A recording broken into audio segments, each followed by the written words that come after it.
So Donald Trump held a press conference, and folks, I can guarantee whenever you hear Donald Trump is about to hold a press conference, just brace yourself because he's going to go out there on live TV and he's going to continue to dig himself further and further into a hole, and his lawyers just stand back and watch him do it.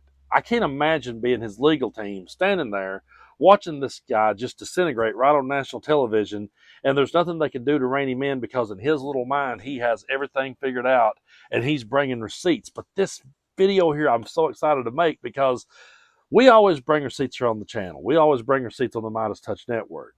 But I love it when I see mainstream media bring some receipts because so many times they have the receipts, but they just refuse to show them. In this case, Anderson Cooper shows the receipts because Donald Trump tried to come out and talk about an interview that Anderson did with E. Jean Carroll, and he tried to suggest that there was footage missing. I'll let Anderson Cooper explain this, and we're going to watch it as Anderson brings the receipts. And folks, this is great.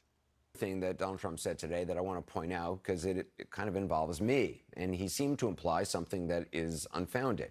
He was talking, as he has before, about an interview that E. Jean Carroll did with me back on June 24th, 2019. Then there was an Anderson Cooper interview where she said essentially, no, he didn't rape me. She was selling her book. She wrote a book. The book would have been a total failure, probably was anyway, although probably sold more recently. Again, this is a woman that wasn't doing well until she came out with this stuff about me. And that's happened to others too, by the way. She's not the only one. But they're the Anderson Cooper tape. And in the Anderson Cooper tape, it's an interview of her. And Cooper says something to the effect, did he rape you? Did he rape you? He was so happy. Oh, did he rape you? And she gave a very good answer for me, but a bad answer for CNN, for Anderson. And he said, we're going to commercial break right now. We're going. Then she came back from commercial break, and she was much more hostile.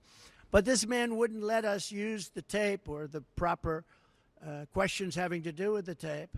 Wouldn't let us. The Judge Kaplan, wouldn't let it be used.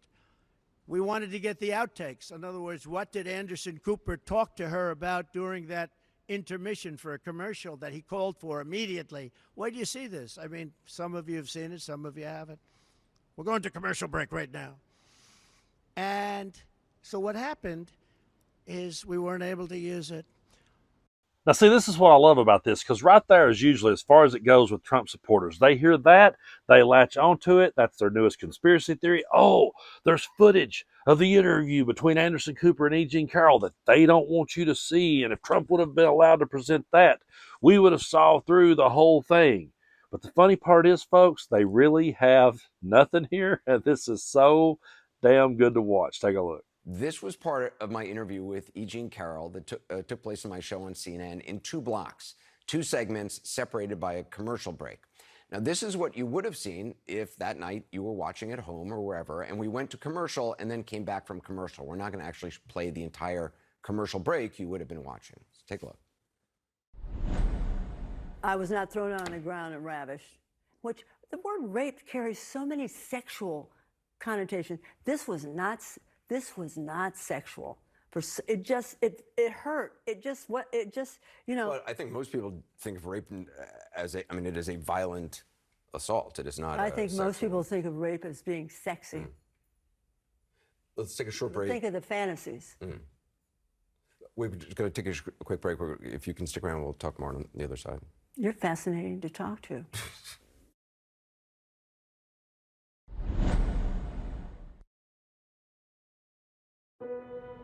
Cancer is the ugliest disease mankind has ever faced.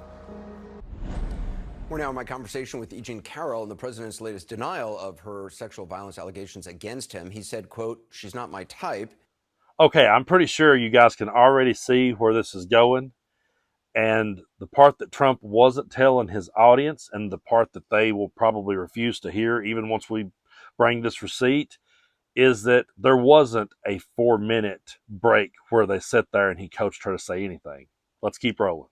Only just played a snippet of the commercial, ran 4 minutes long. So the former president seems to be suggesting that something we discussed, or that I discussed with E. Jean Carroll during a 4-minute-long commercial break that you would have been watching at home, made Ms. Carroll change her tone toward him. Not sure her tone actually changed in the second block of the interview, but that's besides the point. The problem with this conspiracy theory is that this interview was actually pre-recorded, and we had to pre-record a toss to a commercial break and then welcome viewers back after a commercial break, so that the entire 2 parts of the interview would fit into my show that night. So when you do that, when you interview someone for however many minutes, and then you toss to a break that'll later be inserted into the broadcast, you don't sit there for the entire 4 minutes of the commercial break with the guest just waiting to then come back to the show. Because it's pre-recorded, you don't have to sit there during commercial break. You just take a few seconds, you make sure the control room is still recording, you welcome viewers back as if you've just come out of a commercial break, and you continue with the interview. And that's exactly what I do with E. Jean Carroll. And I know this because we have the tape. So while Trump is apparently suggesting I sat through a commercial break on live TV with E. Jean Carroll, telling her to be angry or whatever, we actually just paused in a pre-recorded interview for a few seconds. And if you don't believe me, here's the raw, unedited video of what was actually being recorded, and you will hear exactly what I said in the few seconds it took me to resume the interview. We're going to take a quick break. If you can stick around, we'll talk more on the other side. You're fascinating to talk to. All right, so we good? We coming back? Yeah, right back up. Stand by. Okay. So before the break, you said you don't use the word rape. So that was the entire break. So when Donald Trump was saying it was a 4-minute break, that I'm talking to E. Jean Carroll, you just saw the break.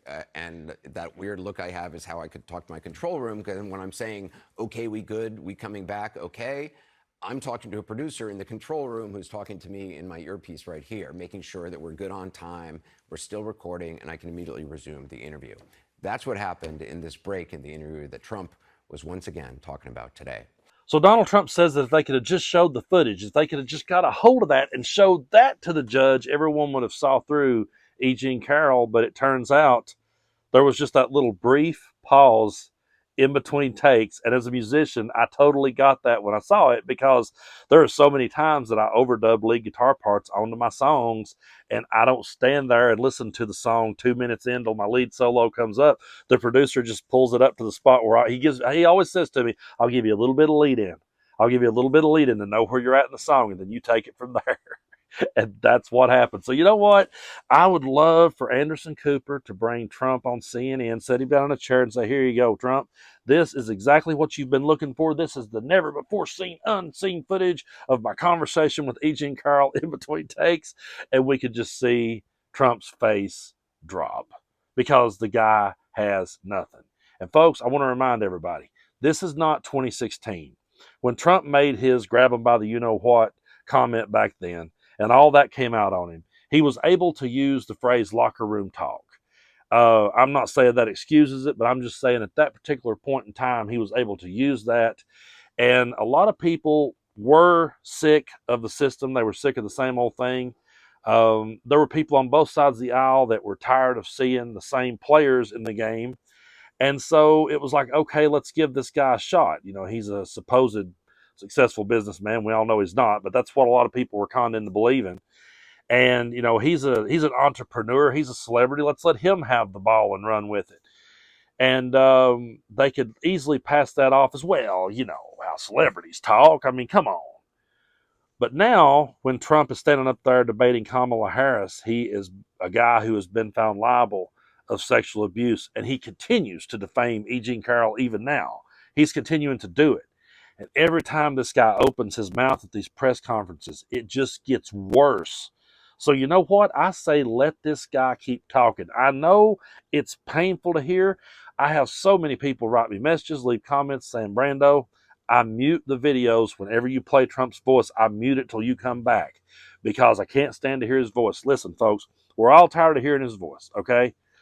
But if it means he loses in a landslide come November 5th, I'm willing to sit here and just hold the mic. I'll be the guy that holds it. I will do that for democracy. I will hold the microphone to his mouth from now till November 5th, and he does never have to shut up.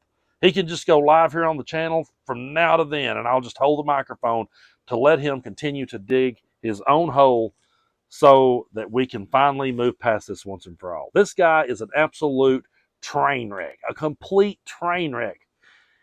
And I have to be honest with you, as much as his voice makes me cringe, I'm actually kind of enjoying watching this deep down. No, I am. I'm having a blast watching this guy disintegrate. I can't wait till we're waking up November 6th and we're all just having a big gut laugh about it because, man, he has been the biggest pain in America's ass that ever was. And when we finally get rid of him, it's going to be like the biggest relief you've ever had in your life of constipation. You're going to feel so much better once we finally get rid of all this shit.